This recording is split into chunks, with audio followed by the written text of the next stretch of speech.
This short training is for Weber County Republican Party precinct officers, state delegates, and county delegates. First of all, make sure you mark your calendar. On April 11th, we have a Meet the Candidate event. On April 16th, we have our county nominating convention. It's going to be held this year at Ben Lomond High School. That's up at 9th and Harrison. Credentialing goes from 7:30 a.m. to 8:55 a.m. and the opening gavel is at 9 a.m. sharp. We'll also have legislative district caucuses after the main session of the convention. Other dates include the state nominating convention on April 23rd. That's at the Salt Palace in Salt Lake. And the primary election is going to be on Tuesday, June 28th. The general election will be on Tuesday, November 8th. Just a little bit of background about how our county party is organized. In Weber County, we have a county chair, a county vice chair, a county secretary, and a county treasurer. Each of our 7 legislative House districts have a district chair, vice chair, and secretary. We also have an executive committee and a central committee. The executive committee is comprised of voting members and non-voting members. Voting members include the 4 county officers and the chair and vice chair of each legislative district. The non-voting members include the partisan elected Republican officers, the immediate past county party chair and vice chair, and the chairpersons of our auxiliary organizations.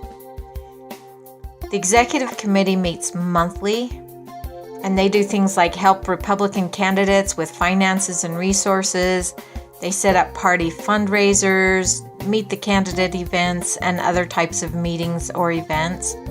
They discuss many problems and solutions. They also screen information for the Central Committee to consider. The Central Committee is comprised of the 4 county officers, the district chairs and vice chairs, the precinct chairs and precinct vice chairs. Also, the honorary non-voting members are the same as they are for the Executive Committee. The Central Committee meets annually. Sometimes they'll meet more often if necessary.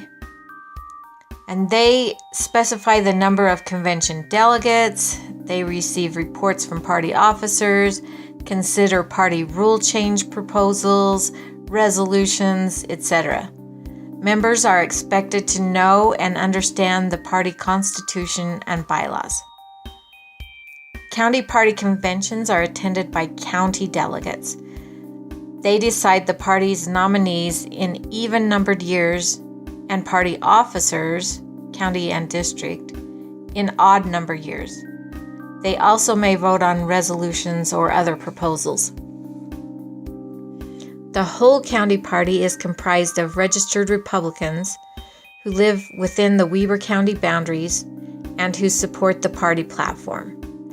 They vote in the Republican primary election and in the general election.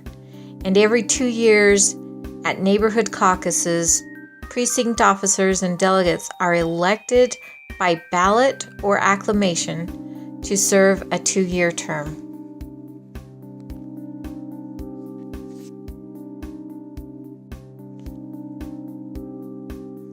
Each precinct officer must be a registered Republican and live within the precinct. Precinct officers may endorse Republican Party candidates who are running against other Republicans, but they may not use their party titles when giving endorsements. Publicly, they only support Republican Party candidates for partisan public office.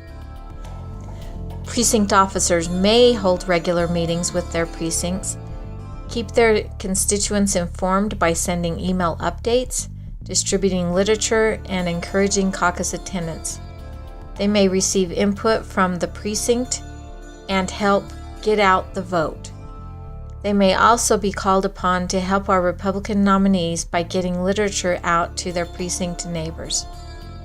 The precinct chair is a member of the County Central Committee. They are responsible for the work of the party in their precinct. The precinct chair fills vacancies by appointment. He may refer to those who ran for the seat in caucus and consider alternates if alternates were elected, but he is not bound to appoint an alternate. Nevertheless, it is wise to look first at alternates if alternates were elected. Then he should also consider those who ran for the office but lost, because running for the office demonstrates interest, and those with interest are usually better replacements than those without a demonstrated interest. To fill a vacancy, he sends an email to the county party secretary, a carbon copy to the district officers, wherein he names the replacement. The precinct vice chair is also a member of the County Central Committee. He presides and directs in the absence of the precinct chair. He or she replaces the precinct chair if the chair's office is vacated, by death, disability, resignation, or removal, for example. They may choose to be the chair replacement, or they may appoint another willing Republican who lives within the precinct boundaries. The precinct secretary provides notice of meetings, prepares agenda, credentials attendees, and takes minutes. They also help with counting ballots and getting volunteers to help at caucus night. The precinct treasurer collects and accounts for the donations made to the party at the neighborhood caucus. They need to tally the donations, fill out the envelope, sign it, seal it, and make sure it gets included into the packet to be returned to the district officer. If necessary, he can follow up with neighbors who pledged donations to the party on caucus night.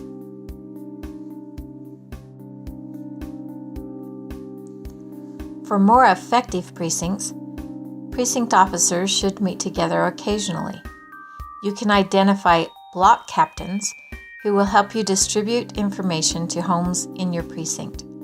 That way you can get a flyer out to everyone in your precinct with just a few minutes' work on the part of just 1 or 2 dozen people in your precinct. This is how you can get more people to vote in the primary and general elections and to attend your caucus in 2 years. These efforts would be complemented by getting an email address and phone number for everyone in your precinct who is politically active. Effective precincts are comprised of people who take the time to inform their public servants how they feel on issues of interest. Using phone, email, or other social media, contacting members of Congress, state legislators, county commissioners, and other public servants helps keep them accountable to the party platform. Be clear, concise, and respectful. The website, le.utah.gov, is a great website for tracking legislative actions. It enables us to hold our legislators accountable to the platform. It lists each member of the House and Senate, along with their contact information. It lists every bill the legislature has considered from 1997 to the present, and actually from 1896. It gives the status of each bill. It has a tracking service by which you can track the bills in which you are interested. You can tag a bill to get notified whenever its status changes. You can search for bills by topic, by representative, and by senator. Effective precincts have people who understand the legislative process, or how a bill becomes a law, meaning the path it follows. House committee, House floor, Senate committee, Senate floor, etc. They also have people who understand the referendum process, by which citizens of a city, county, or district effectively nullify or overturn a law or ordinance with which they disagree. Delegates are chosen by their precinct neighbors to serve a 2-year term. State delegates attend the state convention, both this year and next year. County delegates attend a county convention, both this year and next year. Hi, my name is Lowell Nelson, Vice Chair of the Utah Republican Party. In this short video, I will share some thoughts and a simple tool that may help you fulfill your responsibilities as a delegate in the Republican Party. You are called a delegate because your precinct chose you and delegated to you the opportunity and the responsibility to decide certain party matters and to choose the party's nominees. Thus, you have been elected to a position of public trust, and you have three important responsibilities: study the issues, vet the candidates, and use the Republican Party platform. Doing these things requires commitment, primarily time. So let's discuss each one. Issues. On the party website is the proposed agenda for the convention. There you will find rule change proposals, platform change proposals, and resolutions. You should familiarize yourself with each proposal. Discuss it with other delegates and with constituents in your precinct and make a tentative decision on how you will vote on it. You may have to read and study the party constitution, the party bylaws, and the party platform. You must come to understand the issues, what change is being proposed, what the proposal accomplishes, and what, if any, adverse side effects the change may cause. Next, candidates. Spend a couple of hours at least with each candidate in each race. Some of this time may be accumulated one-on-one, in person or on the phone. Some may be in a small group setting, in a home or school or civic center, and some may be at a debate, at a Meet the Candidates event, or at the convention. Ideally, you will see and hear them on multiple occasions and in various settings. Ask them some of your own questions. Make notes while you listen to candidates speak. Casting an ignorant vote is worse than not voting. Study the public record of each candidate. Learn how the candidate voted on issues. Votes are recorded and published for anyone who has served in the Utah legislature or in the U.S. Congress. Examine third-party indices created by groups that rate legislative performance. Utah Grassroots and Utah Legislature ratings are examples of such indices. Past performance is the best indicator of future performance. Thoughtfully consider every candidate in each race. Delegates are expected to consider all candidates in a race and to give each of them a fair hearing. Use a tool to help you measure the candidates in each race. First, make a list of the key issues in the race. For example, in a congressional race, key issues might be foreign policy, monetary policy, entitlement reform, and the protection of civil liberties. In a gubernatorial or legislative race, key issues might be education, public lands, firearms, and business regulation. In a county race, key issues might be property rights, eminent domain, and maybe a bond issue. If some of these issues are more important than others, add a column to your scorecard called weight or importance. For example, public lands might be more important to you than business regulation, or vice versa.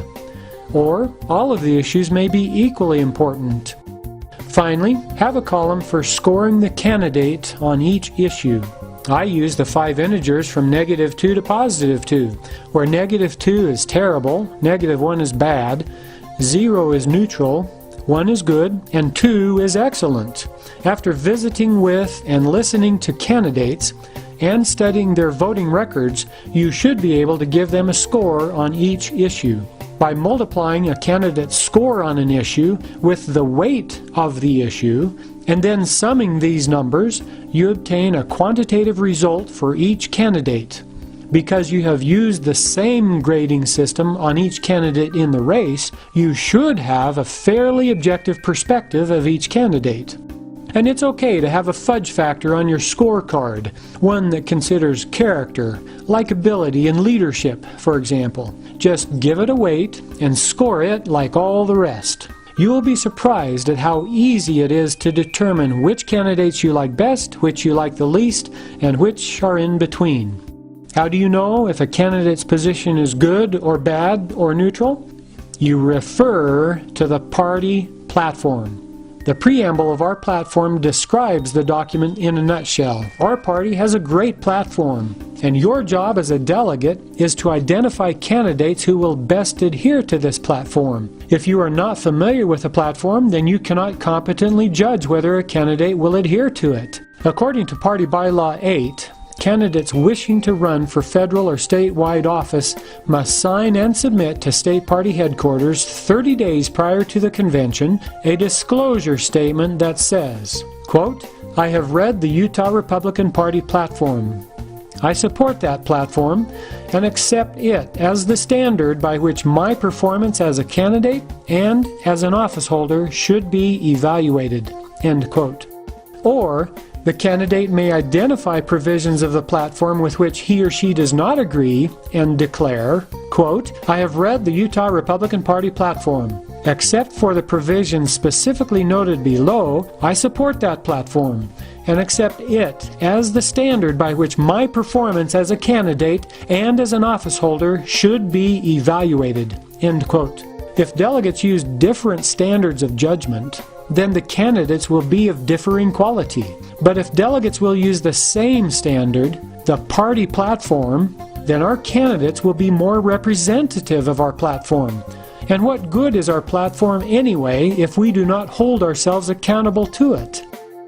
In review, you are a delegate who is vested with a public trust. You have a duty to study the issues, vet the candidates, and use the Republican Party platform in evaluating those candidates.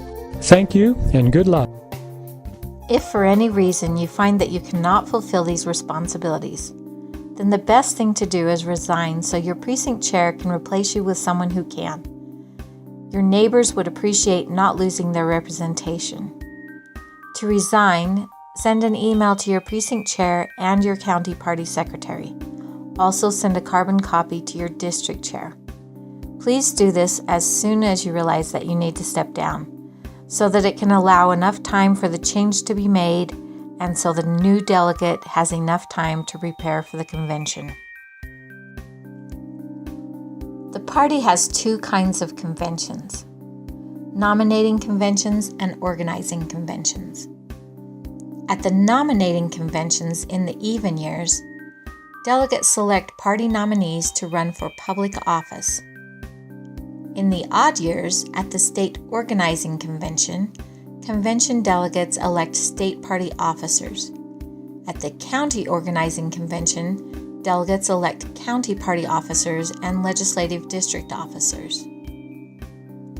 On the morning of the convention, you should plan to arrive early to sign in. Bring your photo ID and some water and food, maybe even some aspirin. A registrar will give you all the necessary information, like your ballots and a convention program, etc. You will also receive your credentials. This is usually a card with your name, precinct, legislative district, etc. Then you will be free to check out the booths, visit with the candidates, or visit with the other delegates until the convention begins. The general meeting at the county convention will feature only the county commission candidates this year. The general meeting at the state convention will feature candidates whose election will be decided by all of the state delegates. You may also have a House caucus and/or a Senate caucus before or after the general session of the convention. You will hear from legislative candidates before you vote for the candidate of your choice. If you do not know your House and Senate district, visit vote.utah.gov, enter your information, click Submit, and then click on the Elected Officials button. The web page that appears will show you your Senate and House districts. Elections are usually decided with multiple round balloting, which means that a winner must receive a majority of the votes cast. The party's parliamentary authority is Robert's Rules of Order, newly revised 11th edition. At the county nominating convention this year, you will hear from and vote for candidates for County Commission Seat C. You can find these candidates at webercountyutah.gov. County delegates would also normally hear from and vote for candidates whose legislative districts lie entirely within the county. In Weber County, that includes House Districts 7, 8, 9, and 10.